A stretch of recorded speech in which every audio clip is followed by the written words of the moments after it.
यूं ही नहीं मैं बन जाता हूं। कुदरत के कोने कोने से खूबियां खोज लाता हूं। गुणवत्ता की गहराइयों का गोताखोर हूं मैं।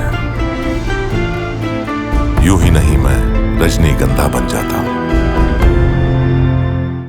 नमस्कार, न्यूज के इकलौते फैमिली शो न्यूज की पाठशाला में आप सभी का बहुत स्वागत। मैं हूं सुशांत सिन्हा। ये वो पाठशाला जहां सबकी क्लास लगती है। और सबसे पहले आपको बता दूं कि आज पाठशाला में क्या क्या है और कौन कौन सी क्लास लगेगी। महाराष्ट्र चुनाव में बड़ा खेला, सीक्रेट मीटिंग में क्या तय हुआ, क्या उद्धव बीजेपी के पास वापस लौटेंगे या नहीं, आज इस पर बात होगी। संजय राउत और अमित शाह, उद्धव और फडणवीस की सीक्रेट मीटिंग का सच क्या निकला। बीजेपी फ्रंट फुट पर, इंडी में झारखंड से लेकर महाराष्ट्र तक सीटों पर कैसे भयंकर बवाल मचा हुआ है। आज चुनावों से जुड़ा चैप्टर खोलूंगा तो यह भी बताऊंगा कि यूपी में उपचुनाव के पहले अखिलेश ने ही कांग्रेस की कैसे घनघोर बेइज्जती कर दी है। और अखिलेश योगी की बड़ी लड़ाई, बीजेपी ने उपचुनाव में कौन कौन से उम्मीदवार फाइनल कर दिए हैं, क्या पता चल रहा है, आज इसका चैप्टर भी होगा।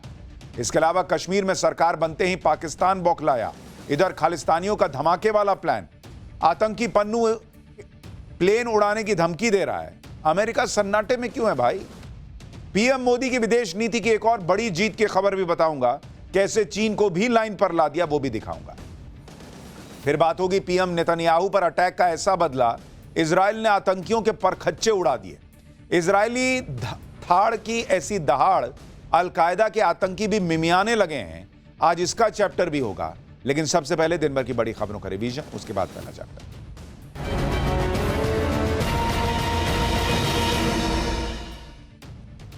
दिल्ली एनसीआर में वायु प्रदूषण का लेवल बढ़ने के साथ ही कल सुबह 8 बजे से ग्रेप 2 लागू करने का फैसला लिया गया है। ग्रेप 2 के तहत डीजल जनरेटर के इस्तेमाल पर बैन रहता है। पार्किंग फीस बढ़ जाती है, जिससे प्राइवेट व्हीकल का इस्तेमाल लोग कम करें। इसके अलावा कोयला जलाने पर पाबंदी रहती है। एयर क्वालिटी इंडेक्स 300 के पार जाने पर ग्रेप 2 लागू हो जाता है। आज दिल्ली की एयर क्वालिटी 300 के पार रही, जो बहुत खराब कैटेगरी में आती है।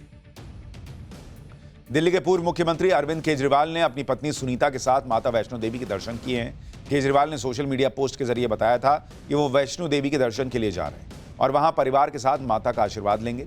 केजरीवाल ने वैष्णो देवी जाने से पहले अपने कार्यकर्ताओं से कहा था कि वो अपने सभी काम छोड़कर चुनाव की तैयारियों में जुट जाएं। प्रियंका वाड्रा वायनाड उपचुनाव के लिए बुधवार को नामांकन भरेंगी। प्रियंका के साथ उनकी मां सोनिया गांधी, भाई राहुल गांधी और कांग्रेस अध्यक्ष मल्लिकार्जुन खड़गे भी वायनाड जाएंगे। प्रियंका के नामांकन पर कई और राज्यों के कांग्रेस नेता भी मौजूद रहेंगे। नामांकन से पहले प्रियंका वाड्रा और राहुल गांधी वायनाड में रोड शो भी करेंगे। वायनाड में 13 नवंबर को वोटिंग है। विदेश मंत्री एस जयशंकर ने कनाडा की जमकर क्लास लगाई है। जयशंकर ने कहा कि कनाडा ने जिस तरह का व्यवहार भारत के डिप्लोमेट्स के साथ किया है, उसके लिए डबल स्टैंडर्ड शब्द भी बहुत छोटा है। विदेश मंत्री ने कनाडा के मामले में साफ कह दिया कि दो देशों के बीच आपसी सहयोग पर रिश्ते कायम होते हैं। इस संबंध में दोहरी नीतियां नहीं चल सकती, क्योंकि कनाडा में बैठा कोई शख्स भारत के खिलाफ बोलता है तो वो इसे फ्रीडम ऑफ स्पीच का नाम दे रहे हैं, लेकिन कनाडा के बारे में कोई कुछ कह दे तो वो इसे विदेशी हस्तक्षेप कहते हैं।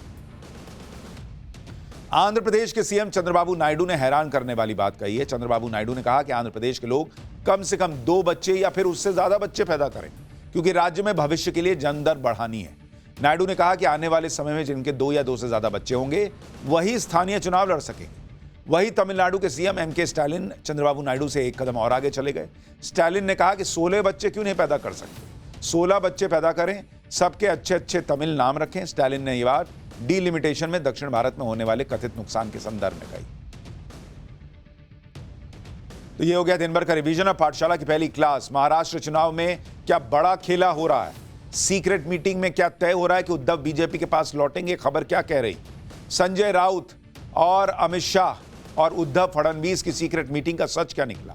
बीजेपी फ्रंट फुट पर, इंडी में झारखंड से लेकर महाराष्ट्र तक सीटों पर कैसे भयंकर बवाल मचा है। यूपी में बाईपोल के पहले अखिलेश ने ही कांग्रेस की कैसे घनघोर बेइज्जती की है। और अखिलेश योगी की बड़ी लड़ाई में बीजेपी ने उपचुनाव में कौन कौन से उम्मीदवारों के नाम फाइनल कर दिए हैं, सबसे पहले इसका चैप्टर।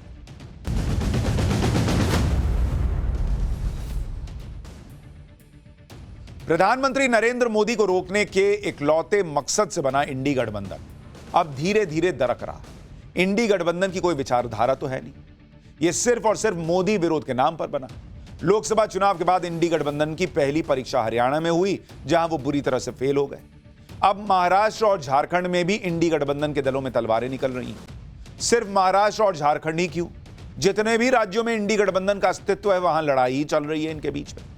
उत्तर भारत से लेकर दक्षिण भारत तक इंडी गठबंधन के दल अपने फायदे के लिए दूसरे पर हमला कर रहे हैं। इंडी गठबंधन का आज की डेट में हाल यह हो रखा है कि महाराष्ट्र में सीटों के लिए इनकी आपस में लड़ाई चल रही है, सीटों पर समझौता ही नहीं हो पा रहा। झारखंड में तेजस्वी यादव नाराज हैं, आरजेडी कह रही है कि हम अकेले लड़ लेंगे, नहीं चाहिए हमको सीट। बंगाल केरल में लेफ्ट नाराज है, अखिलेश यादव से कांग्रेस नाराज है। उपचुनाव में कांग्रेस और समाजवादी पार्टी में ठनी हुई है उत्तर प्रदेश के अंदर। कौन से बात का यह गठबंधन है, बहुत समझ में नहीं आता। किस बात का गठबंधन है? हर चुनाव में ये लोग लड़ते हैं, यानी जितने राज्य उतनी लड़ाइयां। इंडी गठबंधन के नेता ऐसे ऐसे बयान दे रहे हैं जिससे इंडी गठबंधन की पोल खुलती जा रही है। संविधान बचाओ, आरक्षण बचाओ जैसे नारों की आड़ में अपनी अपनी पार्टी बचाने की कवायद चल रही है। और सबसे ज्यादा घमासान तो महाराष्ट्र में मचा हुआ है। महाराष्ट्र में इंडी गठबंधन सीटों का बंटवारा ही नहीं तय कर पा रहा, और उधर बीजेपी ने इंडी का गेम बिगाड़ना भी शुरू कर दिया। क्योंकि महाराष्ट्र की राजनीति को लेकर जो खबरें आ रही हैं या चर्चाएं हो रही हैं, अगर वो सही हैं तो भाई इंडी गठबंधन का तो बुरा हाल होने वाला है। क्योंकि सूत्रों का यह दावा है कि कांग्रेस के सूत्रों का, वो भी कांग्रेस के सूत्रों का, वो ये दावा कर रहे हैं कांग्रेस के सूत्र कि उद्धव ठाकरे ने देवेंद्र फडणवीस से एक सीक्रेट मुलाकात की, और मुलाकात का प्रस्ताव उद्धव की तरफ से आया था, बीजेपी की तरफ से नहीं गया था। संजय राउत की अमित शाह से मिलने की भी चर्चाएं चल रही है मार्केट में। तो ये सारी अफवाहें हैं, लेकिन चुनाव के पहले इस तरह की खबरें क्यों उड़ रही हैं, इसको लेकर प्रश्न उठ रहा है। महाराष्ट्र का चुनावी मौसम इंडी गठबंधन में सीटों को लेकर तनातनी, और उस बीच ऐसी खबरें, हर कोई हैरान रह गया। हालांकि इन खबरों की पुष्टि ना तो कांग्रेस कर रही है, ना ही उद्धव ठाकरे की शिवसेना कर रही है। संजय राउत ने ये सारी खबरें बेबुनियाद बता दी। हालांकि कोई मिलता है इस तरह से सीक्रेटली तो मानता थोड़ी है कैमरे पर आकर के हाँ मैं मिला था और मेरी बात नहीं बनी। बीजेपी के सुपारीबाज लोगों ने यह खबर फैलाई, संजय राउत ये कह रहे हैं। जरा एक बार संजय राउत को सुनिए। ये खबर जो फैलाने वाले लोग हैं, वो लोगों ने बीजेपी की सुपारी ली है। मैं सीधा बोल रहा हूँ, बीजेपी और उनके लोग डरे हुए हैं हमसे, शिवसेना से, उद्धव ठाकरे से, माननीय उद्धव ठाकरे जी से। मेरा भी नाम घसीट लिया है। मैं आखिरी आदमी हूँगा जो ये लोगों के झमेले में आ जाऊंगा, समझा? हमने जो इतना संघर्ष किया है, तो संघर्ष से क्या उनके साथ जाने के लिए क्या है? संजय राउत तो साफ कह रहे हैं कि बीजेपी के साथ जाने का कोई सवाल ही नहीं उठता। लेकिन सवाल यह है कि इस तरह की खबरें फिर बाहर कैसे आ रही हैं? क्या अपनी सीटें बढ़ाने के लिए प्रेशर पॉलिटिक्स का सहारा ले रही है उद्धव ठाकरे की पार्टी, या फिर जब उनको लग गया कि बीजेपी से अब ऐसा कुछ फायदा मिलना नहीं, बीजेपी अपनी शर्तों पर चल रही है और वहां से शायद डील नहीं होगी, तो अब तब इसलिए कह रहे हैं कि नहीं हम तो इनके साथ जाएंगे नहीं? क्या हुआ है, यह बड़ा सवाल है। क्योंकि सूत्रों का कहना है कि शिवसेना उद्धव गुट की तरफ से यह खबर फैलाई गई कि वो महाविकास अघाड़ी से अलग हो सकते हैं। इस खबर पर कांग्रेस की तरफ से बयान आया है कि यह सब गलत है, महाविकास अघाड़ी में कोई मतभेद नहीं। या फिर कांग्रेस की तरफ से खबर फैलाई गई कि उद्धव और संजय राउत ने बीजेपी के किसी नेता से मुलाकात की। इस पर शिवसेना उद्धव गुट ने कहा कि जो ये खबरें फैला रहे हैं वो बीजेपी के एजेंट हैं। तो कैसा गठबंधन है तुम्हारा भाई कि एक दूसरे पर ही आरोप लग रहे हैं कि तुमने गलत फैला दी खबर, तुमने गलत फैला दी खबर। यानी एक दूसरे पे प्रेशर बना रहे हैं क्या कि ज्यादा सीटें ले सके कि ना मैं चला छोड़ के अगर तुम नहीं दे रहे सीट। यानी सीट शेयरिंग में अपनी बात मनवाने और दबाव बनाने के लिए इस तरह की खबरें प्लांट की जा रही हैं क्या? शिवसेना शिंदे गुट के नेता संजय निरुपम का तो साफ कहना है कि कांग्रेस और उद्धव ठाकरे एक दूसरे के खिलाफ साजिश कर रहे हैं। सुनिए संजय निरुपम को, जो कुछ दिन पहले तक कांग्रेस में थे। फिर बताऊंगा कि कैसे उद्धव ठाकरे की शिवसेना के सुर बीजेपी को लेकर अब नरम भी दिखने लगे। उद्धव ठाकरे जी और उनके खास लोगों ने इस प्रकार का एक दुष्प्रचार किया, इस प्रकार की झूठी खबरें फैलाई कि उनकी पार्टी यानी उबाठा महाविकास अघाड़ी से बाहर निकल रही। कांग्रेस को समझ में आ गया कि झूठ बोला जा रहा है। फिर कांग्रेस की तरफ से भी एक प्रकार का दुष्प्रचार किया गया कि हाँ जी, ये उद्धव ठाकरे, संजय राउत और बीजेपी के किसी नेता के बीच एक गुपचुप मीटिंग हुई है और ये बाहर निकल सकते हैं। आखिरकार उबाठा वाले निकल के बोले ये झूठी खबर है। तो एक दूसरे के ऊपर, एक दूसरे के खिलाफ षड्यंत्र करना, एक दूसरे की पार्टी को कम आंकना, यह महाविकास आघाड़ी के तीनों दलों के बीच इस समय चल रहा है। यानी महाराष्ट्र में चुनाव से पहले क्या हो जाए कुछ कहा नहीं जा सकता बॉस, क्योंकि उद्धव ठाकरे की पार्टी के सुर बीजेपी और पीएम मोदी को लेकर लगातार बदल रहे हैं। उद्धव ठाकरे की सांसद प्रियंका चतुर्वेदी ने पीएम मोदी की कुछ दिन पहले जम के तारीफ कर दी। एक इंटरव्यू में प्रियंका चतुर्वेदी से पूछा गया कि उनके पसंदीदा नेता कौन है।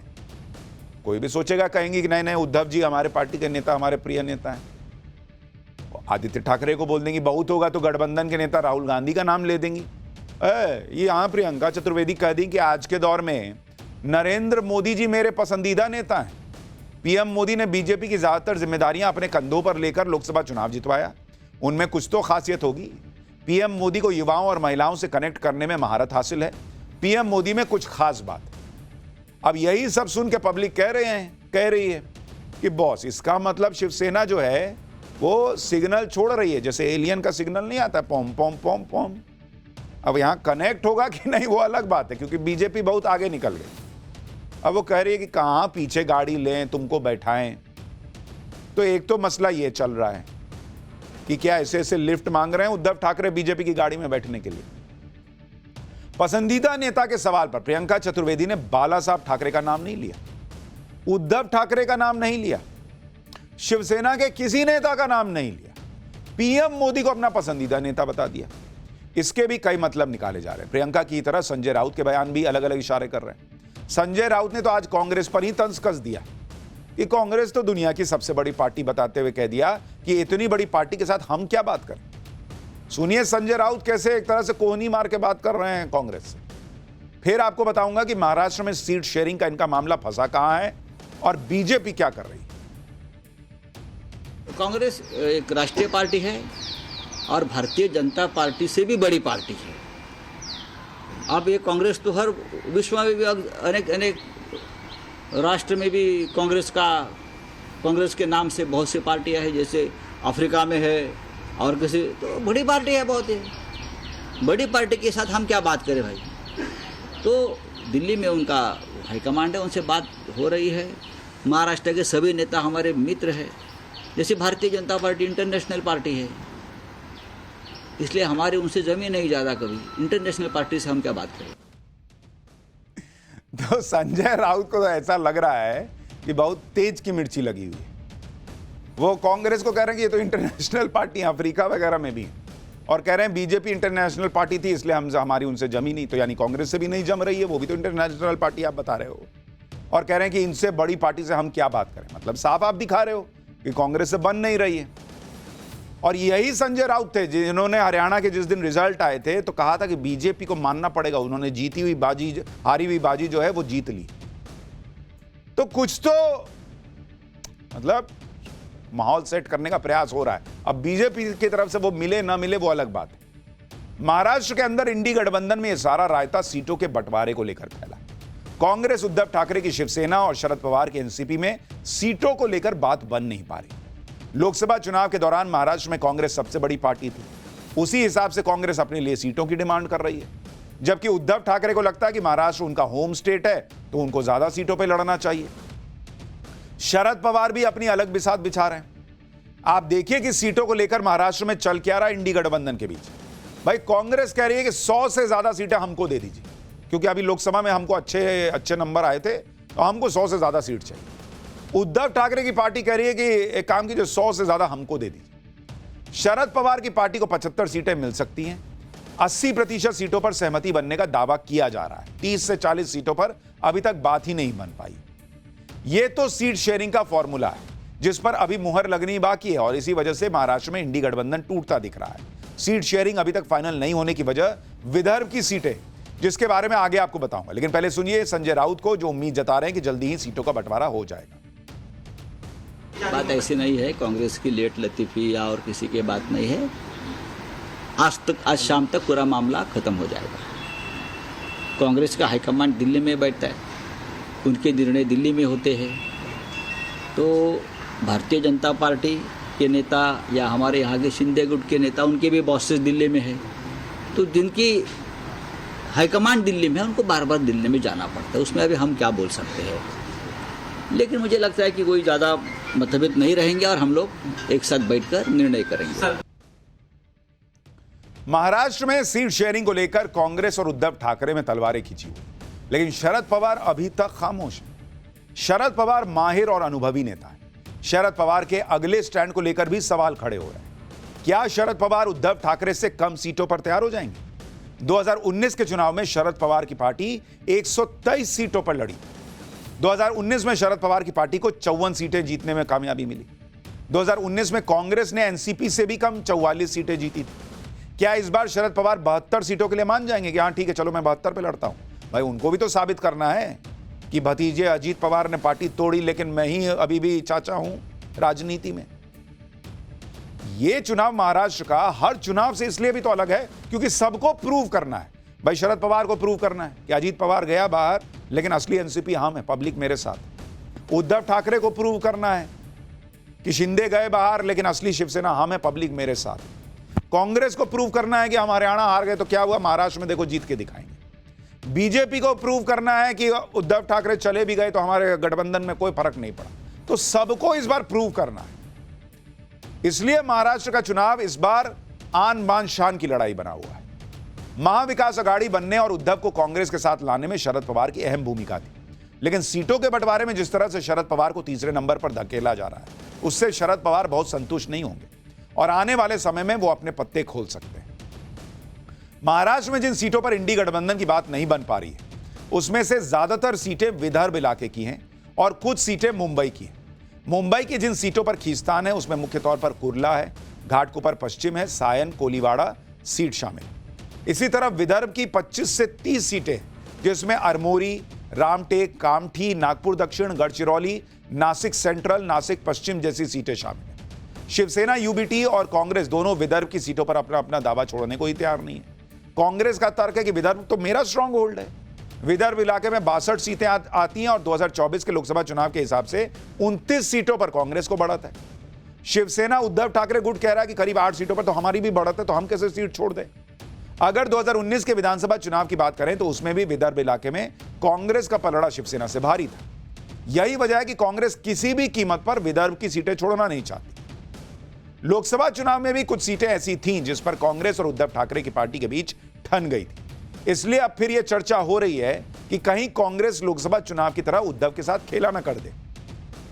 लोकसभा चुनाव में कांग्रेस के सांगली पैटर्न की बड़ी चर्चा हुई।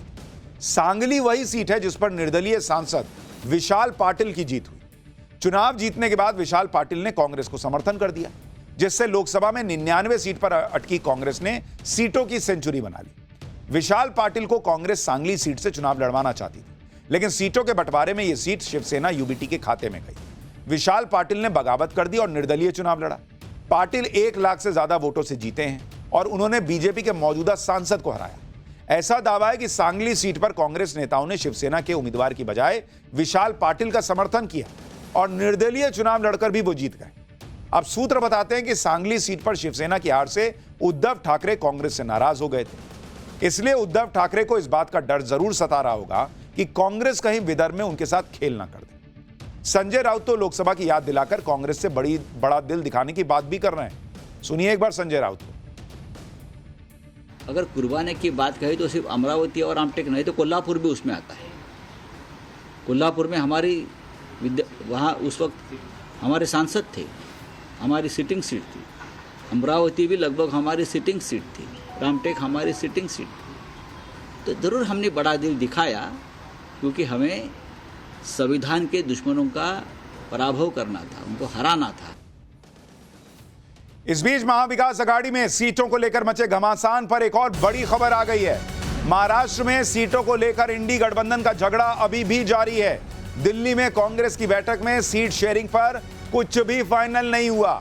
25 अक्टूबर को फिर से कांग्रेस सीईसी की बैठक होगी। उससे पहले कल मुंबई में फिर से महाविकास अघाड़ी की बैठक होगी। सीटों के बंटवारे को लेकर बैठक में चर्चा होगी।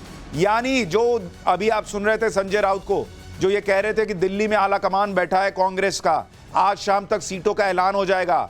बॉस, हमारे पास खबर यह आ रही है कि सीटों को लेकर कुछ भी फाइनल नहीं हुआ है। अगली बैठक सीईसी की अब 25 को होगी, उससे पहले महाविकास अघाड़ी की एक बैठक होगी और उसमें क्या निकल पाएगा इस पर सबकी नजर रहेगी।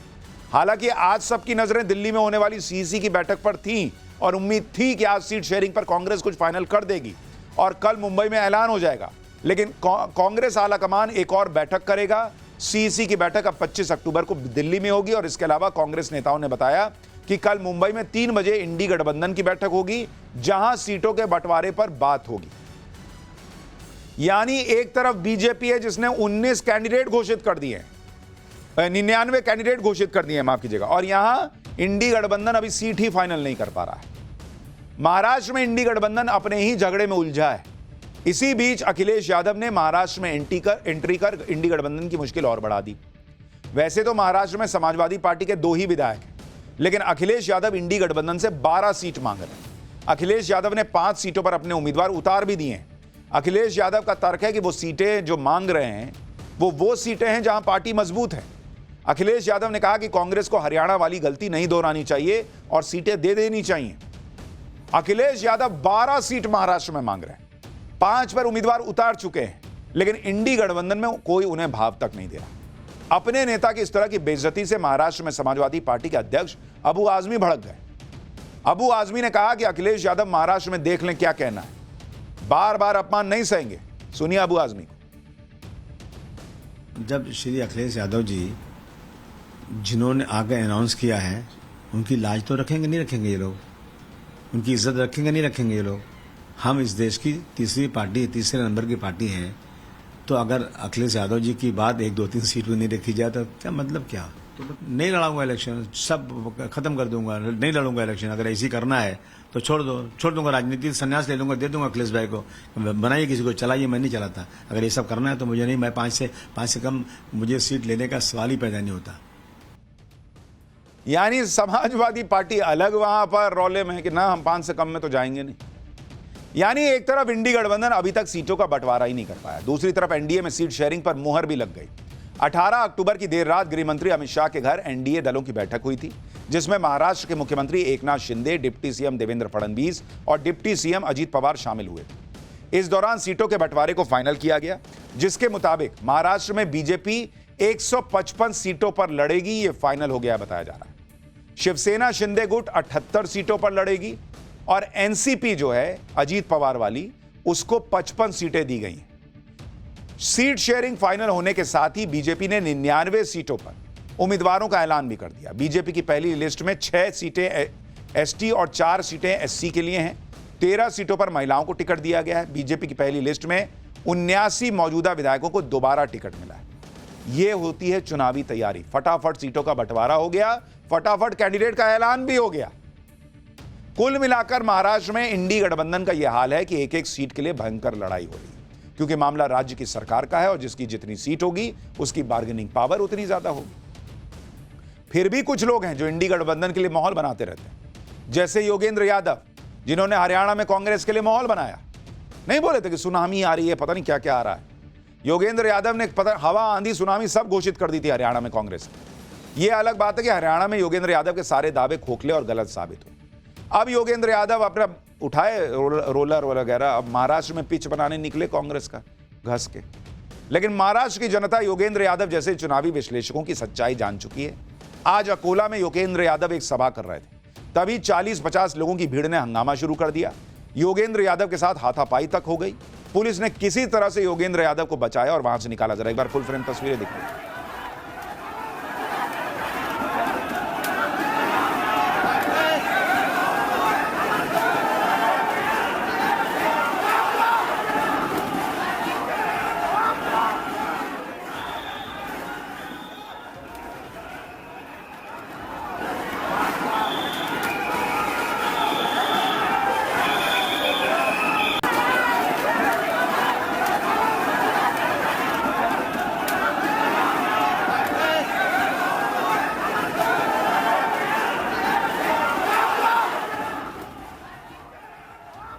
महाराष्ट्र ही नहीं, झारखंड में भी इंडी गठबंधन में सीटों को लेकर भयंकर बवाल मचा है। झारखंड में विधानसभा की 81 सीटें अब कांग्रेस और जेएमएम ने 70 सीटें आपस में बांट ली, बाकी बची 11 सीट आरजेडी और लेफ्ट को कहा कि ले लो, तुम लोग देख लो, आपस में ले लो।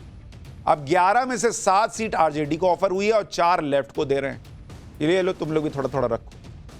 आरजेडी बमक गई। आरजेडी ने अकेले चुनाव लड़ने के संकेत दे दिए कि हमको क्या समझे हो जी कि 7 सीट दिए हो। आरजेडी का तर्क है कि वो झारखंड में 18 से 20 सीटों पर मजबूत है भाई, उसे कम से कम 12 से 13 सीटें मिलनी चाहिए। आरजेडी ने कहा कि पिछली बार 7 सीटों पर समझौता कर दिया था, हर बार थोड़ी ऐसा कर लेंगे, इस बार ऐसा नहीं करेंगे। सुनिए आरजेडी के नेता कैसे भड़के हुए हैं। हम आपको जब नेता प्रतिपक्ष 2 दफे हम लोग गए, बड़ी सौहार्दपूर्ण बातचीत हुई। परसों रात हेमंत जी स्वयं थे, सारी बात हुई। इस संभावना पे बल दिया गया कि हमें मिल के लड़ना है। लेकिन कल एक यूनिलैटरल डिसीजन हुआ जिसमें कहा गया कि साथ छोड़ा जा रहा है। शाम तक जब हम दोबारा बातचीत के लिए गए, जिसे मैं उतना सौहार्दपूर्ण नहीं मानूंगा, अब वो बातचीत 3-4 सीट पे आई। 3-4 सीट ना हमारे कार्यकर्ता को, ना हमारे मतदाताओं को, ना हमारे नेताओं को स्वीकार्य था। अगर सम्मानजनक समझौता नहीं होता है तो फिर जो सब लोगों को पता है कि राष्ट्रीय जनता दल की क्या ताकत है झारखंड में, और मुख्यमंत्री श्री हेमंत सोरेन जी को बनना है, इसलिए उनको सोचना है। हालांकि यह बात अलग है कि आरजेडी पिछली बार 7 में से सिर्फ 1 सीट जीत पाई थी, लेकिन इस बार आरजेडी आर पार के मूड में लग रही है। अरे हमारी बहुत हैसियत है भाई झारखंड में, तो ये तो इंडी गठबंधन का हाल है। अच्छा, उत्तर प्रदेश में भी इंडी गठबंधन में सब कुछ ठीक नहीं चल रहा। मतलब इनके घर में अगर 4 कमरे हैं तो ऐसा नहीं है कि एक कमरे में मारापीटी चल रही है, सब जगह धड़ाम धुड़ुम चल रहा है। उत्तर प्रदेश में वैसे तो 10 सीटों पर उपचुनाव होना है, लेकिन मिल्कीपुर सीट पर उपचुनाव की तारीख का ऐलान नहीं हुआ, तो अभी 9 सीटों पर उपचुनाव होंगे। उपचुनाव के लिए कांग्रेस शुरू में 5 सीटों पर तैयार थी, लेकिन समाजवादी पार्टी ने पहले ही 6 कैंडिडेट उतार दिए। अखिलेश ने कांग्रेस से बिना चर्चा किए पहले 6 सीटों पर कैंडिडेट उतारे, फिर 7वीं सीट पर भी कैंडिडेट उतार दिया, तो बची 2। कांग्रेस को 2 दे दी कि लो 2 और जाओ। कांग्रेस को अलीगढ़ की खैर विधानसभा सीट दे दी और गाजियाबाद सीट दे दी। ये दोनों ही सीटें कांग्रेस के लिए बहुत टफ सीट है, हमने आपको पाठशाला में बताया ही था। यहां से कांग्रेस तो खत्म मामला है, जीतेगी ही नहीं। तो कांग्रेस को पहली दिक्कत तो यह थी कि अखिलेश ने सिर्फ 2 सीट दी। 2 सीट भी ऐसी दी जहां कांग्रेस का जीतना ही मुश्किल है। तो एक तरह से यूपी में अखिलेश ने कांग्रेस के साथ खेल कर दिया। अखिलेश यादव के इस रवैये से उत्तर प्रदेश कांग्रेस के नेता नाराज बताए जा रहे हैं। कहा जा रहा है कि कांग्रेस ने अखिलेश से फूलपुर सीट को लेकर चर्चा की थी। कांग्रेस फूलपुर सीट से उपचुनाव लड़ना चाहती थी, लेकिन अखिलेश ने फूलपुर सीट से कैंडिडेट उतार दिया।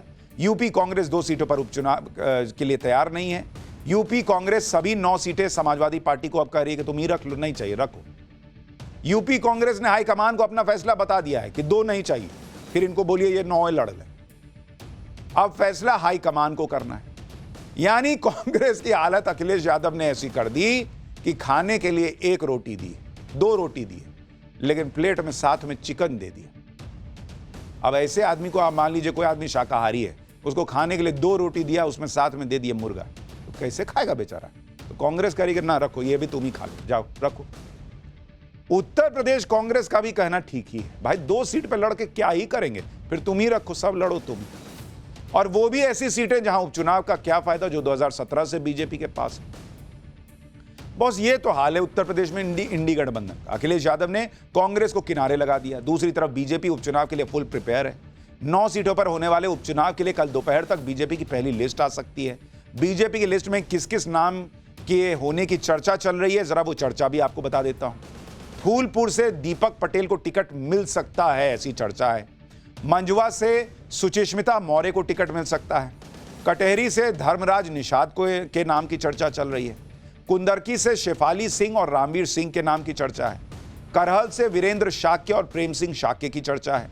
गाजियाबाद से संजीव शर्मा और अशोक मोना का नाम रेस में है। सीसामऊ से राकेश सोनकर को टिकट मिलने की चर्चा है। खैर सीट से सुरेंद्र दिलेर, भारत भारती और मुकेश सूर्यवंशी की चर्चा है। मीरापुर सीट आरएलडी के खाते में। अखिलेश यादव उत्तर प्रदेश में ही कांग्रेस के साथ खेला नहीं कर रहे। मध्य प्रदेश में भी अखिलेश यादव ने कांग्रेस को झटका दे दिया। मध्य प्रदेश में बुधनी विधानसभा सीट पर उपचुनाव होने वाला है। बुधनी से शिवराज सिंह चौहान विधायक थे। लेकिन केंद्रीय मंत्री बनने के बाद शिवराज सिंह चौहान ने बुधनी से इस्तीफा दिया। शिवराज सिंह लगातार 5 बार बुधनी से विधायक रहे। बीजेपी ने बुधनी उपचुनाव के लिए रमाकांत भार्गव को अपना कैंडिडेट बना दिया। कांग्रेस ने यहां से राजकुमार पटेल को टिकट दिया, लेकिन एंट्री हो गई अखिलेश यादव की। अखिलेश ने बुधनी उपचुनाव में अपना कैंडिडेट उतार दिया सपा का। अखिलेश ने अर्जुन आर्य को बुधनी से टिकट दे दिया कि जाओ तुम लड़ो। अर्जुन आर्य 2018 विधानसभा चुनाव से पहले कांग्रेस में चले गए थे। अर्जुन आर्य को बुधनी उपचुनाव में टिकट की उम्मीद थी, कांग्रेस से मिली नहीं टिकट। अर्जुन आर्य ने इस्तीफा दिया। 14 अक्टूबर को अर्जुन आर्य ने अखिलेश यादव से मुलाकात की। उसके बाद अर्जुन आर्य समाजवादी पार्टी में शामिल हो गए। यानी बुधनी में अब इंडी गठबंधन के 2 सहयोगियों की आपस में टक्कर होगी। वैसे ही बुधनी कोई नहीं जीत पाता, वो गढ़ है बीजेपी का, और उसमें भी 2 जो है वो बीजेपी से लड़ने के बजाय आपस में लड़ रहे हैं। समाजवादी पार्टी कांग्रेस को ही कोस रही है। समाजवादी पार्टी का कहना है कि मध्य प्रदेश में 2 सीटों पर उपचुनाव है। कांग्रेस प्रदेश अध्यक्ष जीतू पटवारी से सीट शेयरिंग के मुद्दे पर मुलाकात भी की, लेकिन बात ही नहीं बन पाई। इसलिए समाजवादी पार्टी ने बुधनी से कैंडिडेट उतार दिया। मतलब इनका कहीं बनता ही नहीं है, लेकिन बनाए हैं गठबंधन। कौन बात का गठबंधन है, भगवान ही मालिक है। खैर, पाठशाला में अब अगली क्लास। कश्मीर में सरकार बनते ही पाकिस्तान बौखलाया। आतंकी हमले के पीछे कौन? इधर खालिस्तानियों का धमाके वाला प्लान क्या है? आतंकी पन्नू एयर इंडिया का प्लेन उड़ाने की धमकी दे रहा है। अमेरिका अब चुप क्यों है, सन्नाटे में क्यों है? और पीएम मोदी की विदेश नीति की एक और बड़ी जीत, कैसे चीन को भी लाइन पर ला दिया, अब इसका जान।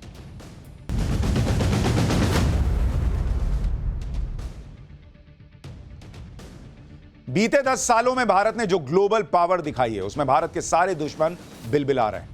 इसमें पाकिस्तान तो हमारा पुराना दुश्मन है, जो भले ही दुनिया भर में भीख मांगता हुआ अपने बचे खुचे दिन काट रहा, लेकिन आतंकियों को भेजकर भारत को जख्मी करने का उसका अरमान मरते दम तक नहीं छूटता। उधर एक नया दुश्मन कनाडा बना हुआ है, जो खालिस्तानियों को अपनी गोद में बैठाकर लोरियां सुना रहा है। और इन खालिस्तानियों का नाम कनाडा से लेकर भारत तक हर जगह भारत विरोधी गतिविधियों में सामने आ रहा है। इन भारत विरोधी गतिविधियों की छटपटाहट से ही भारत के सामने सिक्योरिटी का नया चैलेंज आ खड़ा हुआ है। क्योंकि आप देखिए, कश्मीर में जैसे ही अच्छे तरीके से चुनाव हुए, पब्लिक ने भर भर के वोट किया, नई सरकार बनी, वैसे ही पाकिस्तान के पेट में दर्द शुरू हो गया और उसने यहां आतंकी हमले करवाने शुरू किए। कश्मीर के गांदरबल में आतंकियों ने निर्दोषों का खून बहाया। इसी तरह से आप देखिए कि दिल्ली के रोहिणी में एक दिन पहले एक ब्लास्ट हुआ, उसमें खालिस्तानी एंगल सामने आ रहा है। और यह तब हुआ जब इन्हीं खालिस्तानियों को लेकर कनाडा से भारत का जबरदस्त टकराव चल रहा है। यह तब हुआ जब अमेरिका में बैठे बैठे खालिस्तानी पन्नू धमकियां दे रहा है कि वो कुछ दिन में किसी फ्लाइट को बम से उड़ा देगा। पन्नू की इन धमकियों को हल्के में नहीं ले सकते, क्योंकि पिछले कुछ दिन से फ्लाइट में बम होने की अफवाहें लगातार आ रही हैं। और हमने आपको पाठशाला में बताया था कि कितना बड़ा थ्रेट है कि आप ये सोचें कि भाई धमकी मिल रही है तो हर बार गलत निकल रही है, पता चला किसी एक बार में सही निकल गई, क्या कीजिएगा। इन सब के बीच सबसे बड़ा चैलेंज जम्मू कश्मीर में, क्योंकि वहां पर अभी अभी नई सरकार बनी। पाकिस्तान देखता रह गया और पीएम मोदी के रहते कश्मीर चुनाव में एक परिंदा भी पर नहीं मार सका। यही बात पाकिस्तान को परेशान कर रही है, क्योंकि वो तो पहले जब चाहता था तब कश्मीर में आतंकी हमले करवा देता था, लेकिन अब पाकिस्तान को लग रहा है कि वो चुनाव में तो कुछ गड़बड़ी नहीं कर पाया। इसलिए अब वो आखिरी कोशिश करने लगा है कि किसी तरह से कश्मीर का माहौल खराब किया जाए। इसलिए नई सरकार के बनते ही कश्मीर में बड़ा आतंकी हमला हो गया। आतंकियों ने अब्दुल्ला परिवार के गढ़ गांदरबल में बड़ा आतंकी हमला किया। यह हमला कश्मीर में एक प्रोजेक्ट के काम में लगे हुए लोगों पर हुआ।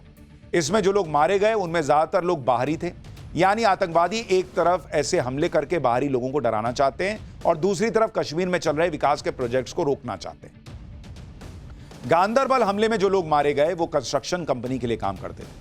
मारे गए लोगों में कुछ स्थानीय भी थे, कई अलग अलग राज्यों के रहने वाले थे। जैसे कैंप में तैनात डॉक्टर शहनवाज जम्मू कश्मीर के बडगाम के रहने वाले थे।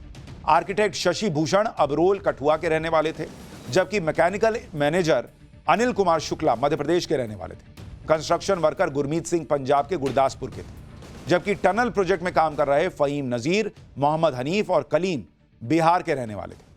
इनके अलावा आतंकी हमले में 5 लोग गंभीर रूप से घायल भी हुए हैं, जिन्हें श्रीनगर के अस्पताल में भर्ती करवाया गया है। आज जम्मू कश्मीर के एलजी मनोज सिन्हा ने आतंकी हमले में घायल लोगों का हाल पूछा। एलजी की तरफ से पीड़ित परिवारों को हर तरफ की मदद का भरोसा भी दिया गया है। हालांकि हमले में मारे गए आर्किटेक्ट शशि भूषण के परिवार से भी एलजी मनोज सिन्हा ने मुलाकात की। वहीं आतंकी हमले में मारे गए लोगों के परिवारों में मातम पसरा हुआ है। शशि भूषण की मासूम बेटी कह रही है कि आतंकवादी बहुत गंदे हैं, उन्होंने पापा को मार दिया। करवा चौथ पर पति का इंतजार कर रही शशि भूषण की पत्नी का रो रो कर बुरा हाल है। देखिए एक बार। भैया 6:30 बजे के बाद उनकी वीडियो कॉलिंग से बात की थी भाभी के साथ उन्होंने, उसके बाद उनकी बात नहीं हुई है। ऐसी करवा चौथ कितनी बनाए, माता रानी कितनी बना, ऐसी करवा चौथ क्या बोल सकते हो। बेचारी का पति चला गया, उससे क्या मांग कर ले, छोटे छोटे बच्चे हैं बेचारी के। यही बोलूंगी उनको बेचारों को करे कुछ, उनका कमाने वाला तो वही था, प्राइवेट जॉब है और क्या, कोई कमाने वाला नहीं है उनके घर में। छोटी लड़की इतनी है, कैसे खाए, कहाँ से खाएगी। कंपनी वालों ने कोई फोन नहीं किया, कोई कुछ नहीं किया। पहले कह रहे थे रात को कोई पता नहीं चलेगा आपको, सुबह पता चलेगा आपको। फिर सुबह आ गया, पेपर में भी आ गया, तो टेलीफोन में भी आ गया। जब गया ना 2 महीने तो गया था वो, उसके बाद में दोबारा भी आना था। लड़की छोटी है, वो कहती है मेरे पापा को फोन कर रही है, पापा उठा नहीं रहे, रो रही है, चीख रही है। घर में वो कोई खाने वाला, कोई बनाने वाला कोई है नहीं, कमाने वाला। लड़का पढ़ने गया बाहर। जम्मू कश्मीर में किसी इंफ्रास्ट्रक्चर प्रोजेक्ट पर आतंकियों का यह पहला बड़ा हमला है, जिसके बाद राज्य की विकास के लिए चल रहे प्रोजेक्ट्स की सिक्योरिटी के लिए भी बड़ा चैलेंज खड़ा हो सकता है। भाई आतंकियों को लग रहा है, पाकिस्तान को लग रहा है कि ये सारे लोग जो बाहर निकले, वोट किया, शांति से वोटिंग हो गई, वो इसीलिए किया ना क्योंकि उनको लग रहा है कश्मीर में चीजें बदल रही हैं, चेंज हो रहा है, कश्मीर में विकास हो रहा है, तो विकास को टारगेट करो। हमले में मारे गए 7 लोग जिस जेड मोड टनल में प्रोजेक्ट का हिस्सा थे। यह टनल गांदरबल जिले में गगनेर को सोनमर्ग से जोड़ती है। टनल के आकार की वजह से इसे जेड मोड टनल कहा जाता है। 2600 करोड़ की लागत से तैयार हो रही करीब 6.5 किलोमीटर लंबी इस टनल का काम जल्द ही पूरा होने वाला है। इसका मकसद श्रीनगर और कश्मीर के बीच पूरे साल कनेक्टिविटी को बनाए रखना है। यह टनल रणनीतिक तौर पर भी काफी अहम है क्योंकि इसके चालू हो जाने से श्रीनगर और करगिल के बीच कनेक्टिविटी मजबूत हो जाएगी। साथ ही श्रीनगर से लेह के बीच की यात्रा में लगने वाले समय में भी काफी कमी आ जाएगी। इसलिए इस टनल के निर्माण से पाकिस्तान और आतंकी संगठन बौखलाए हुए हैं और उन्होंने इस अहम प्रोजेक्ट से जुड़े वर्कर्स को निशाना बनाया कि भाई लोग डर जाएं, वर्कर डर जाएं और इसमें काम ही रुक जाए। आतंकी हमले में मारे गए कश्मीर के डॉक्टर शाहनवाज के परिवार पर भी मुसीबतों का पहाड़ टूट पड़ा। उनके बेटे का कहना है कि वो उन्हें आईएएस बनाना चाहते थे, लेकिन आतंकियों ने वो सपना चकनाचूर कर दिया। डॉक्टर शाहनवाज के बेटे को सुनिएगा।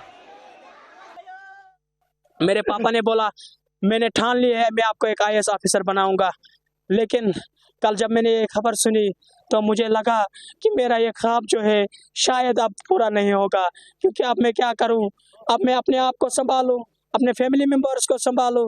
मैं भी इन बच्चों जैसा हूं, अब इन बच्चों, ये बच्चे खेलते कूदते हैं, मैं क्या करूं, मुझ पर मुसीबत आ पड़ी है। आप सोचिए क्या हालत हो गई है कि इस तरह से आम लोगों को भी आतंकी टारगेट कर रहा है। उधर दिल्ली ब्लास्ट में खालिस्तानी एंगल ऐसे वक्त में सामने आ रहा है जब इंडिया और कनाडा के बीच खालिस्तानियों को लेकर टकराव चल रहा है। जब यह अफवाह फैली हुई है कि भारत कनाडा से लेकर पाकिस्तान तक एक एक कर खालिस्तानियों को निपटा रहा है। इन सब के बीच अमेरिका में खालिस्तानी पन्नू भी एक्टिव हो गया है। इंडियन फ्लाइट्स को बॉम्ब से उड़ाने की धमकियां दे रहा है। मतलब आप सोचिए, इस आदमी को अमेरिका बचा रहा है, फिर तो यह अमेरिकी आतंकवादी हुआ। कौन ऐसी बात करता है कि हम उड़ा देंगे फ्लाइट को। पन्नू कह रहा है कि सिख दंगों के 40 साल पूरे होने पर एयर इंडिया के फ्लाइट्स पर हमला हो सकता है। इंटरनेशनल पैसेंजर 1 से 19 नवंबर तक एयर इंडिया के विमानों में यात्रा न करें। यह क्या किसी नॉर्मल आदमी के लक्षण है क्या, जिस तरह की ये बातें कर रहा है। और अमेरिका जो है वो कह रहा है कि हमारा नागरिक पे हमला क्यों गया। अबे तुम्हारा नागरिक कर क्या रहा है, ये नहीं दिख रहा तुमको? ये नागरिक है या टेररिस्ट है? तो तुमको तो पहले तुमको ही इसको ठोक देना चाहिए था। हालांकि ये पहला मामला नहीं है जब खालिस्तानी आतंकी पन्नू ने एयर इंडिया की फ्लाइट्स पर हमले की धमकी दी। पिछले साल भी नवंबर में पन्नू ने धमकी का एक वीडियो जारी किया था जिसमें दिल्ली के एयरपोर्ट का नाम बदलने और 19 नवंबर को इसे बंद करने की धमकी दी थी, जो बाद में अफवाह साबित हुई। लेकिन आप सोचिए, पन्नू अमेरिका में बैठकर धमकियां दे रहा है और अमेरिका खामोशी से देख रहा है। इसी तरह से पन्नू का दावा था कि वो कनाडा के पीएम से सीधे संपर्क में था, लेकिन जब ऐसे खालिस्तानी आतंकियों को पालने पोसने के लिए कनाडा को भारत आईना दिखाता है तो कनाडा को बड़ा बुरा लग जाता है कि अरे कैसे आपने जो है ये कह दिया वो कह दिया। कनाडा में भारत के उच्चायुक्त रह चुके संजय कुमार वर्मा ने बड़ा बयान दिया। कनाडा छोड़ने से पहले दिए एक इंटरव्यू में संजय कुमार वर्मा ने कनाडा की ट्रूडो सरकार के खालिस्तानी आतंकियों के साथ कनेक्शन पर गंभीर आरोप लगाए। यही है वो जिन्हें भारत ने वापस बुला लिया। क्या जाओ, इन्होंने आरोप लगाया पूर्व हाई कमिश्नर ने कि कनाडा की ट्रूडो सरकार खालिस्तानी आतंकियों को बढ़ावा दे रही है और कनाडा की खुफिया एजेंसी के लिए खालिस्तानी आतंकी डीप स्टेट्स यानी कीमती धरोहर हैं। आगे उन्होंने बताया कि कनाडा में रहने वाले खालिस्तानी आतंकी भारत के नहीं हैं, बल्कि कनाडा के नागरिक हैं। ये लोग कनाडा की जमीन से भारत के खिलाफ काम कर रहे हैं। इसके साथ ही संजय कुमार वर्मा ने ट्रूडो सरकार को यह नसीहत भी दी कि कनाडा को अपने नागरिकों को किसी दूसरे देश की संप्रभुता और क्षेत्रीय अखंडता पर हमला करने के लिए प्रोत्साहित नहीं करना चाहिए। पन्नू जैसे आतंकियों को लेकर कनाडा और अमेरिका दोनों का असली चेहरा सामने आ चुका है। अब भले ही कनाडा और अमेरिका जैसे देश कितना ही पन्नू जैसों को सपोर्ट करते रहे, भारत इन लोगों से अपने तरीके से निपटना जानता है। फिलहाल तो भारत उन लोगों से निपटने की तैयारी कर रहा है जो लोग फर्जी कॉल करके फ्लाइट में बम होने की अफवाहें पिछले कुछ दिनों से फैला रहे। पिछले एक हफ्ते में 100 से ज्यादा फ्लाइट्स को बम से उड़ाने की धमकी मिल चुकी है, लेकिन ये सब धमकियां अफवाह साबित हो रही हैं। इन धमकियों से भारत के एविएशन सेक्टर पर बुरा प्रभाव पड़ रहा है। अब सरकार ने क्लियर कट कह दिया है कि इस तरह की फ्लाइट में बम की अफवाह कोई भी फैलाएगा तो उसकी खैर नहीं। सिविल एविएशन मिनिस्टर ने कहा है कि इस तरह की फर्जी कॉल करके पैनिक क्रिएट करने वालों पर एक्शन होगा।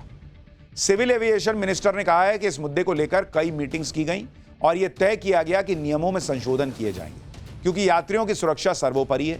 भले ही फर्जी कॉल हो, लेकिन किसी भी खतरे को नॉन सीरियस तरीके से डील नहीं कर सकते। 100 से ज्यादा फर्जी कॉल आई जिसमें फ्लाइट में बम होने की बात कही गई, लेकिन ऐसे लोगों की बचकानी हरकतों से पूरे सिस्टम को नुकसान होता है। अब ऐसे लोगों पर सख्त कार्रवाई के लिए नए नियम बनेंगे और कानूनों में संशोधन के लिए भी कदम उठाए जाएंगे। बम की अफवाह फैलाने वाले पकड़े जाएंगे तो उन्हें नो फ्लाई लिस्ट में डाल दिया जाएगा और उन पर कानूनी एक्शन भी होगा। सिविल एविएशन मिनिस्टर के मुताबिक इन झूठी धमकियों के बावजूद किसी भी हालत में कोई चांस नहीं लिया जा सकता। एयरपोर्ट्स पर सिक्योरिटी चेक्स 10% बढ़ा दी गई है। एक्स्ट्रा सीसीटीवी कैमरे लगाए जा रहे हैं जिससे किसी भी तरह की कहीं पर भी कोई गलती की गुंजाइश ही न बचे। यानी भारत अलग अलग फ्रंट पर, नरेंद्र मोदी का जो नया भारत है, अलग अलग फ्रंट पर नई चुनौतियां झेल रहा है। लेकिन इस नए भारत की सबसे बड़ी ताकत यह है, ये झुकना नहीं जानता, ये पलटकर जवाब देना जानता है। जो लोग सोचते हैं कि वो भारत को इस तरह से घेर लेंगे, भैया बड़ी गलतफहमी में आप। और इसका सबसे बड़ा सबूत तो चीन है। चीन पिछले कई साल से भारत पर दबाव बनाने की कोशिश कर रहा था, लेकिन नरेंद्र मोदी की विदेश नीति की एक और बड़ी जीत देखिए कि चीन को भी लाइन पर आना पड़ा। सीमा विवाद पर कई साल से गर्मी दिखा रहे चीन को भारत ने ठंडा कर दिया।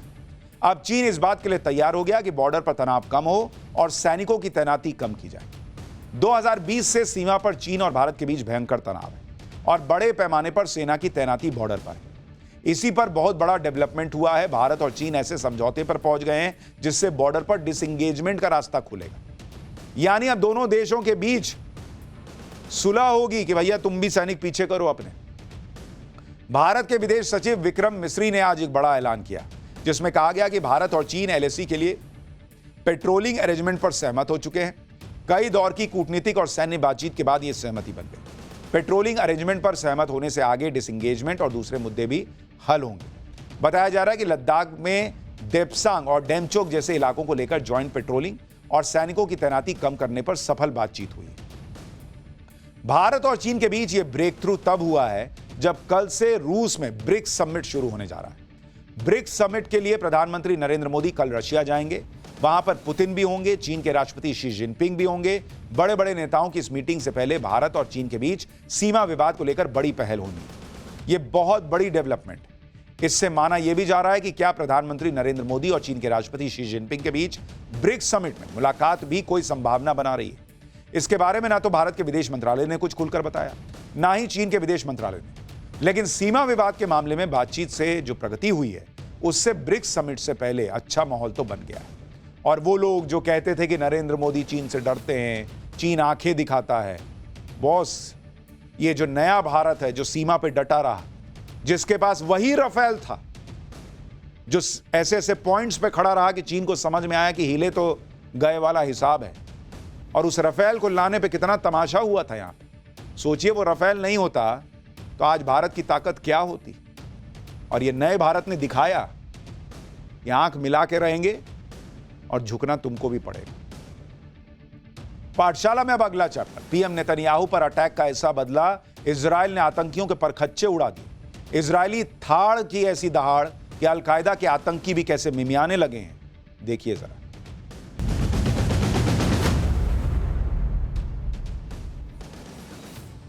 हमास चीफ याह्या सिनवार की मौत के बाद पूरी दुनिया को एक उम्मीद बंधी थी कि इजराइल अब तो रुक जाएगा, युद्ध से ब्रेक ले लेगा, सीज फायर की तरफ कदम बढ़ाएगा।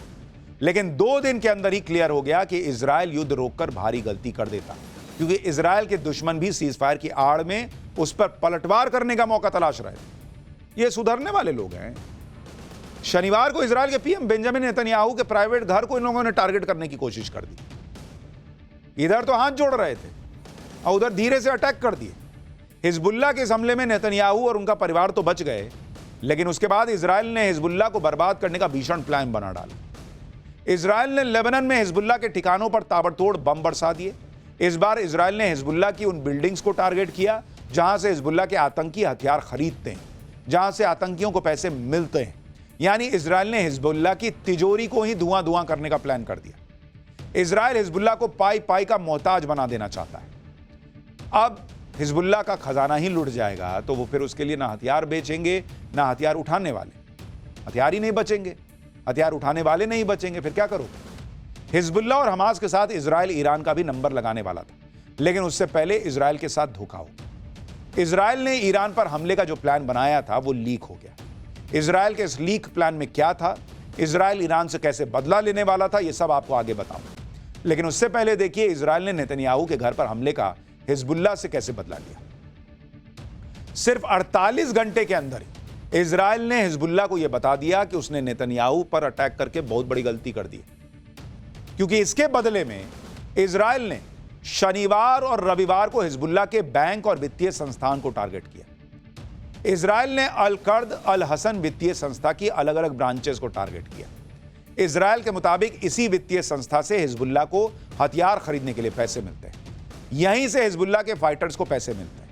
इजराइल का दावा है कि हिजबुल्लाह अपने लाखों डॉलर पैसे अल कर्द अल हसन की ब्रांच में स्टोर करता है। इस संस्था की लेबनान में 30 से ज्यादा ब्रांच हैं, जिसमें से 15 ब्रांच उस इलाके में थी जहां हिजबुल्लाह का दबदबा है। अल कर्द अल हसन खुद को एक नॉन प्रॉफिट संस्था बताती है। हालांकि अमेरिका और सऊदी अरब ने इस संस्था पर कई पाबंदियां लगाई हुई।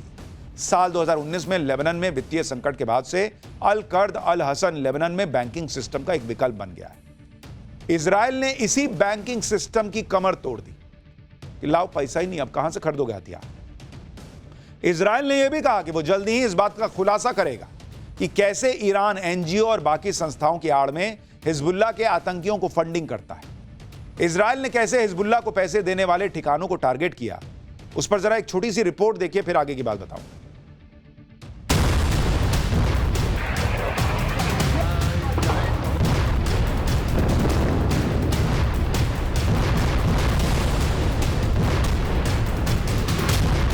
एक के बाद एक ताबड़तोड़ बमबारी। 15 मिनट के अंदर 14 स्ट्राइक। 2 दिन में 300 रॉकेट से हमला।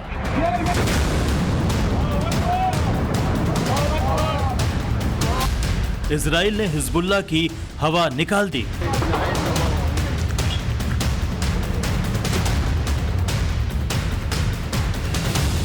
हिजबुल्लाह को कुछ ही घंटों में समझ आ गया कि उसने इजराइल के पीएम नेतन्याहू को टारगेट करके कितनी बड़ी गलती कर दी है।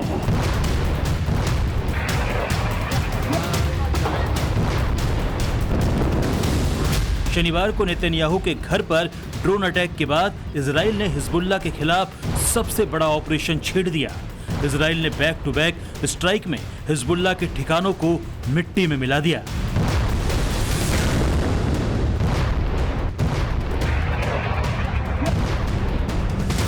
शनिवार और रविवार की रात हिजबुल्लाह के आतंकियों ने दहशत में काट दी। एक के बाद एक बम बरसते रहे और आतंकी अपनी जान की खैर मनाते रहे। 20 अक्टूबर की रात तो हिजबुल्लाह आतंकियों के लिए कयामत की रात साबित हुई।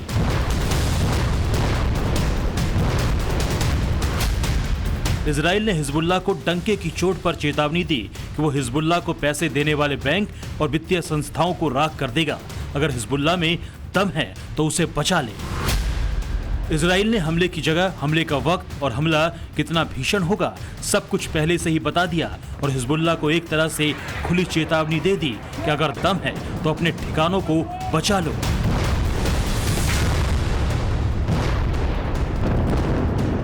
जैसे ही इजराइल ने अटैक से पहले लेबनान के 20 इलाकों को खाली करने का ऑर्डर दे दिया, हिजबुल्लाह ये समझ गया कि उसके ठिकानों को इजराइल से कोई नहीं बचा सकता। इजराइल की चेतावनी के कुछ ही पलों में बड़े पैमाने पर लोग लेबनान की राजधानी बेरूत से भागने लगे। इजराइल ने बेरूत और साउथ लेबनान में धमाकेदार एयर स्ट्राइक की। पूरी रात हिजबुल्लाह के ठिकानों पर बम बरसते रहे।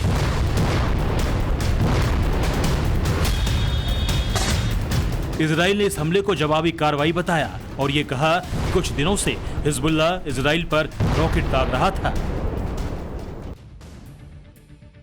नेतन्याहू पर हमला करके हिजबुल्लाह ने बहुत बड़ी गलती कर दी, क्योंकि इजराइल की सेना अब हमास की तरह ही हिजबुल्लाह का भी हाल करने वाली। लेकिन इससे पहले आपको नेतन्याहू के घर पर ड्रोन हमले का वीडियो दिखाता हूं। 19 अक्टूबर को हिजबुल्लाह ने एक के बाद एक 3 ड्रोन साउथ लेबनान की तरफ से फायर किए, लेकिन इनमें से एक ही ड्रोन नेतन्याहू के घर तक पहुंच पाया, क्योंकि जिस वक्त यह हमला हुआ उस समय इजरायल एयरफोर्स के हेलीकॉप्टर पेट्रोलिंग कर रहे थे। जैसे ही हेलीकॉप्टर के बगल से यह ड्रोन गुजरा, देखिए कैसे वो हेलीकॉप्टर जा रहा है, उसके बगल से यह ड्रोन गुजर रहा है, पूरे शहर में सायरन बजने लगा। हालांकि इस हमले में नेतन्याहू के घर का एक हिस्सा थोड़ा सा डैमेज हुआ, लेकिन कोई भी इस हमले में घायल तक नहीं हुआ। इसलिए अब इजराइल की सेना हिजबुल्लाह का नामो निशान मिटाने की तैयारी कर रही है। यानी नेतन्याहू को तो बाल भी बांका नहीं हुआ, लेकिन अब हिजबुल्लाह का जो हाल ये करने वाले हैं। वैसे तो इजराइल के पास एडवांस एंटी मिसाइल सिस्टम मौजूद है, लेकिन इसके बाद भी अमेरिका ने अपना सबसे एडवांस और सबसे महंगा एंटी मिसाइल सिस्टम इजराइल में भेजा हुआ है। दरअसल कुछ दिन पहले ईरान ने बैलिस्टिक मिसाइलों से इजराइल पर हमला किया, इसलिए अमेरिका इस मामले में कोई रिस्क नहीं लेना चाहता। अमेरिका ने जो एंटी मिसाइल सिस्टम इजराइल को दिया है उसका नाम है थाड, THAAD। थाड का मतलब है terminal high altitude area defence. ये सभी तरह की बैलिस्टिक मिसाइलों को हवा में ही नष्ट कर सकता है। इसमें लगा रडार सिस्टम 800 से लेकर 3000 किलोमीटर से आने वाली कोई भी मिसाइल है तो उसका पता लगा लेता है। यानी इसकी रेंज में लगभग पूरा मिडिल ईस्ट आता है। दागो कहां से दागोगे, हम देख रहे हैं। इस मिसाइल सिस्टम के 4 हिस्से हैं, जिसमें 6 ट्रक माउंटेड लॉन्चर हैं, 48 इंटरसेप्टर हैं, इसके अलावा एडवांस रडार सर्विलांस है और एक टैक्टिकल फायर एलिमेंट है। इसकी कीमत 8000 करोड़ रुपए के करीब बैठती है। इसमें एंटी मिसाइल को फायर करने की पूरी प्रोसेस में 95 सैनिकों की जरूरत पड़ती है। 95 सैनिक लगते हैं अगर एंटी मिसाइल सिस्टम को प्रोसेस करना है। इसका सबसे खास फीचर यह है कि इसमें कोई वॉरहेड यानी विस्फोटक का इस्तेमाल ही नहीं होता। यह काइनेटिक एनर्जी के सिद्धांत पर चलती है, यानी यह मिसाइल अपने तेज फोर्स का इस्तेमाल करके अपने टारगेट को नष्ट कर देती है। इजराइल को एंटी मिसाइल सिस्टम देने की अमेरिका की दूसरी वजह यह भी है कि इजराइल किसी भी समय ईरान पर भयानक हमला कर सकता है। कुछ दिन पहले हिजबुल्लाह चीफ नसरल्लाह की मौत के बाद ईरान ने इजराइल पर कई बैलिस्टिक मिसाइलों से हमला किया था। इस हमले के बाद इजराइल ने ईरान पर हमला करने का पूरा प्लान तैयार कर लिया था। हैरानी की बात यह है कि इस हमले के पूरे प्लान में न्यूक्लियर अटैक की बात सामने आई थी, क्योंकि इजराइल का यह प्लान अमेरिका से लीक हो गया। इस प्लान के मुताबिक 8 से 16 अक्टूबर के बीच ईरान पर हमले के लिए इजराइल की तीनों सेनाओं ने फाइनल ड्रिल भी कर ली थी। इस ड्रिल में फाइटर जेट्स को हवा में रिफ्यूल करने के लिए KC-707 टैंकर जहाज से फाइटर जेट्स में ईंधन भरवाया गया। इसमें हवाई हमलों के साथ साथ जमीन के रास्ते से भी हमले की प्लानिंग थी। इतना ही नहीं, प्रॉक्सी वॉर के लिए स्पेशल फोर्स तैयार कर ली गई थी। सबसे हैरान करने वाला खुलासा यह हुआ कि इसमें इजराइल ने ईरान पर परमाणु हमले की भी प्लानिंग की हुई थी। लेकिन ईरान पर हमला करने से पहले ही इजराइल का यह सारा प्लान अमेरिका की सुरक्षा एजेंसी पेंटागन से लीक हो गया। दरअसल इजराइल अपने हमलों की खुफिया जानकारी अमेरिका, ब्रिटेन और ऑस्ट्रेलिया समेत 5 देशों को देता है, लेकिन यह जानकारी कुछ दिन पहले पेंटागन से लीक हो गई। हालांकि अब इसकी जांच चल रही है कि यह लीक कैसे हुई और किसकी लापरवाही से। हमास चीफ सिनवार की मौत के बाद अब इजराइल की सेना भी इसके खुफिया ठिकाने के वीडियो लीक कर रही है। इसमें सबसे हैरान करने वाला वीडियो सिनवार की पत्नी का है। इसके हाथ में 26 लाख रुपए का कीमती बैग दिख रहा है। सोचिए, टेररिस्ट की पत्नी के पास 26 लाख का बैग है और ये मासूम लोगों को टेररिस्ट बनाते हैं कि तुम जाओ एक काम करो, बम लगाओ और फट जाओ, और खुद की पत्नी को 26 लाख का बैग दे रहा भाई। दरअसल इजराइल के हमलों से बचने के लिए सिनवार जमीन से कई हजार फीट नीचे टनल में रहता था। इस दौरान टनल से गुजरते हुए इसकी पत्नी समर अबू जमार भी दिखाई दे गई। इसके हाथ में जो बैग था उसकी कीमत करीब 26 लाख रुपए बताई जा रही है। यह फ्रांस का लग्जरी ब्रांड है हर्मेस बिर्किन, इसका बैग है। कितने लोगों ने तो इसका नाम भी नहीं सुना होगा, कीमत तो छोड़िए। इनके बैग्स की कीमत ही करीब $5,000 से शुरू होती है। दुनिया के सबसे अमीर महिलाएं इस कंपनी के बैग को खरीदती हैं, लेकिन सिनवार की पत्नी के हाथ में इस महंगे बैग को देखकर लोग पूछ रहे हैं कि गरीब गाजा में 26 लाख का बैग आया कहां से भाई। एक तरफ जहां गाजा में लोग भूख से मर रहे हैं, वहां हमास चीफ का परिवार 26 लाख का बैग लेकर घूम रहा है। आगे बढ़ने से पहले हमास चीफ सिनवार की सुरंग से क्या क्या मिला उस पर भी आपको एक रिपोर्ट दिखाता हूं। इसके बाद हमास लीडर्स की अय्याशी के कुछ और सबूत दिखाऊंगा।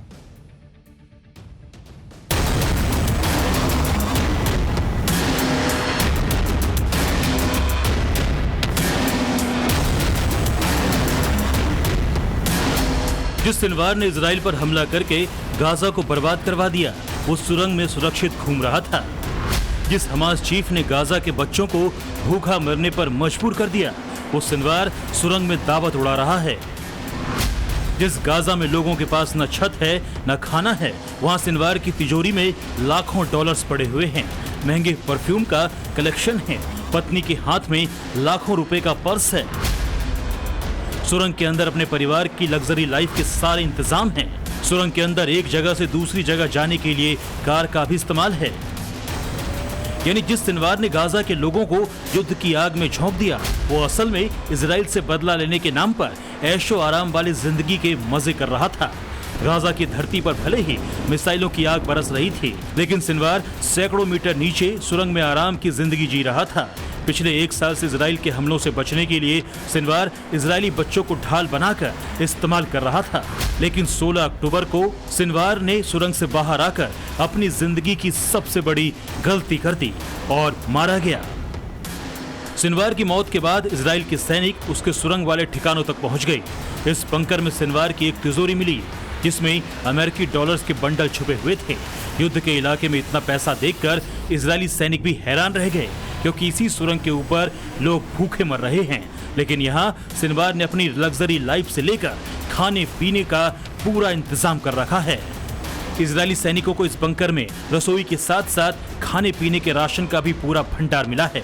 यानी हमास युद्ध के नाम पर मुस्लिमों देशों से जो पैसा मंगवा रहा था, उसका एक बड़ा हिस्सा अपनी जिंदगी को आसान बनाने के नाम पर इस्तेमाल कर रहा था। इसके अलावा बहुत से एनजीओ गाजा की हालत दिखाकर दुनिया भर से डोनेशन भी इकट्ठा कर रहे हैं। लेकिन सिनवार और उसके परिवार की लग्जरी लाइफस्टाइल को देखकर सबको झटका लगा है। ब्यूरो रिपोर्ट, टाइम्स नाउ न भारत।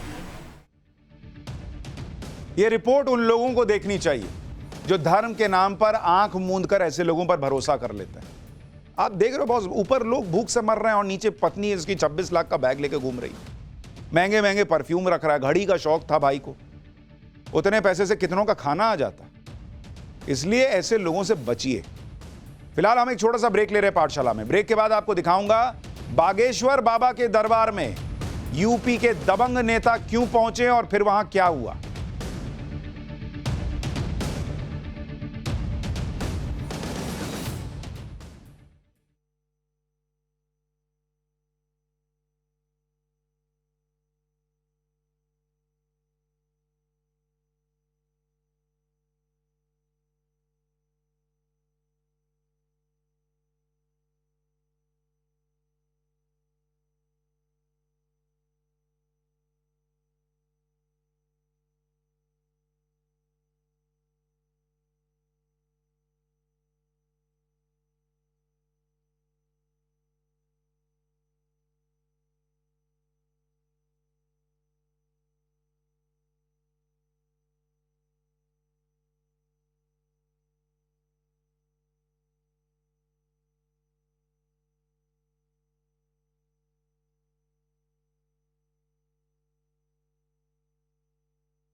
ब्रेक के बाद पाठशाला में आपका फिर से स्वागत है। बागेश्वर बाबा से मिलने के लिए वैसे तो तमाम बड़े लोग आते रहते हैं, लेकिन उत्तर प्रदेश में उपचुनाव से पहले बाहुबली विधायक राजा भैया के बागेश्वर धाम पहुंचने से सब हैरान रह गए। कुंडा से विधायक राजा भैया अपने दोनों बेटों के साथ बागेश्वर धाम पहुंचे। राजा भैया ने बागेश्वर धाम में बने अलग अलग मंदिरों में विधिवत पूजा की। इसके बाद राजा भैया बागेश्वर धाम प्रमुख पंडित धीरेन्द्र कृष्ण शास्त्री जी से मिलने पहुंचे। राजा भैया ने बागेश्वर बाबा को प्रणाम किया, नीचे जमीन पर बैठ गए। राजा भैया के दोनों बेटों ने भी बागेश्वर बाबा का आशीर्वाद लिया। इस दौरान राजा भैया और बागेश्वर बाबा के बीच क्या बात हुई वो भी सुनिए। और कुंभ में तो पधार रहे हैं, सेवा में रहेंगे। और कुंभ में तो पधार रहे हैं, सेवा में रहेंगे। और कुंभ में तो पधार रहे हैं, सेवा में रहेंगे। तो राजा भैया भी बागेश्वर बाबा के चरणों में बैठे हुए थे, आशीर्वाद लेकर आए हैं। देखिए आगे क्या क्या हुआ।